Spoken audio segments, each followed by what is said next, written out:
This Sunday we celebrate the arrival of the Holy Spirit and the great birthday of the Church, which we call Pentecost.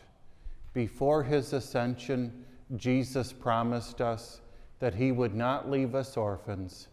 He told us that the Father would send the Advocate, the Holy Spirit, who would be with us forever. The Holy Spirit appears to be the most neglected and overlooked member of the Most Holy Trinity. Yet the Spirit gives us life and conforms us more and more to Jesus. This divine person will guide us to all truth and meaning and purpose.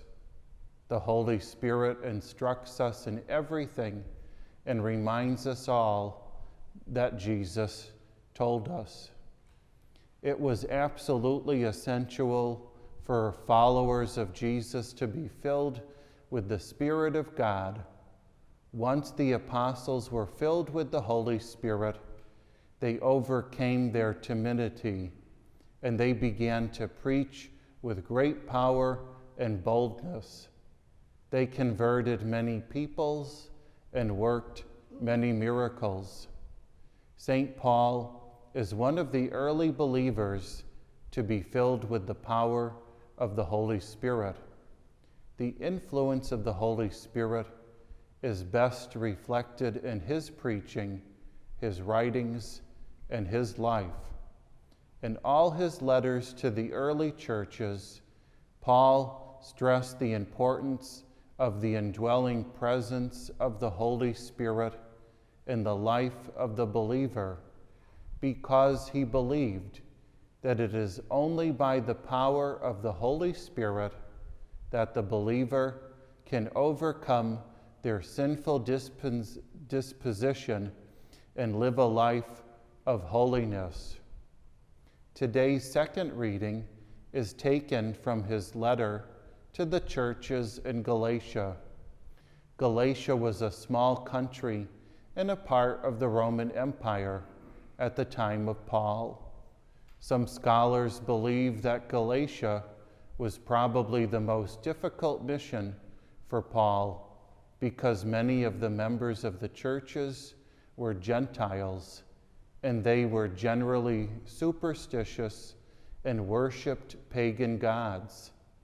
When they became Christians, they were expected to leave behind their old customs of idol worship, rituals, and astrology.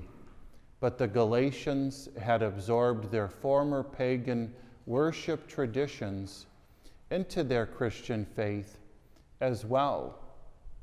In today's section of the letter, Paul called on the Galatians to live a Spirit-filled life. What does a Spirit-filled life mean?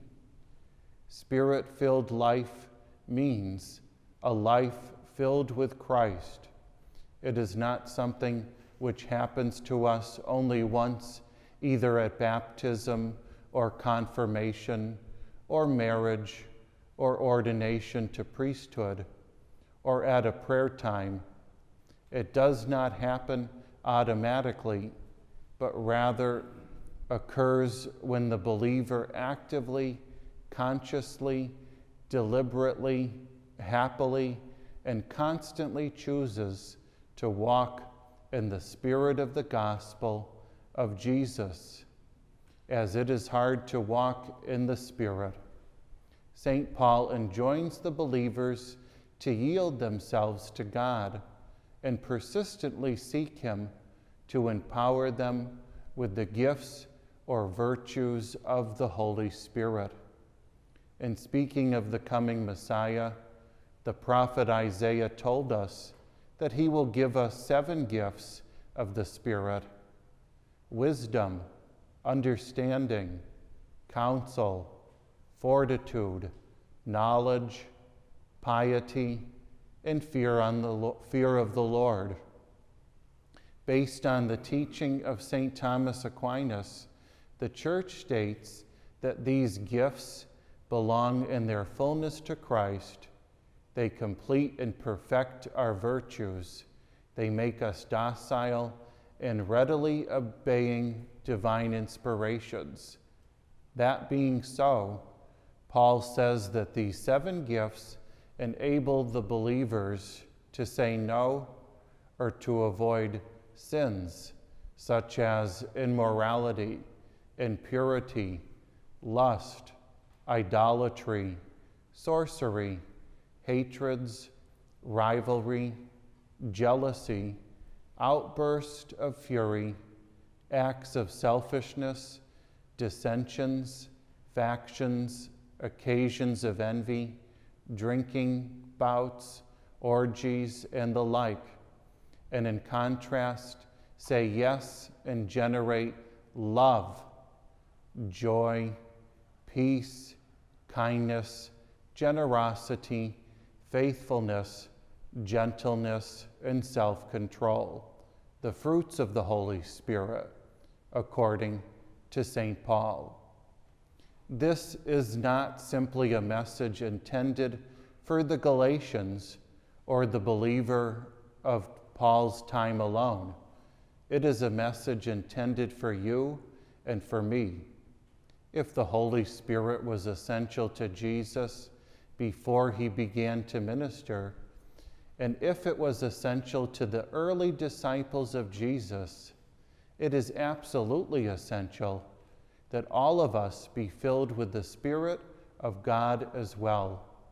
We need the Holy Spirit to live in us, inspire us, and anoint the words we speak.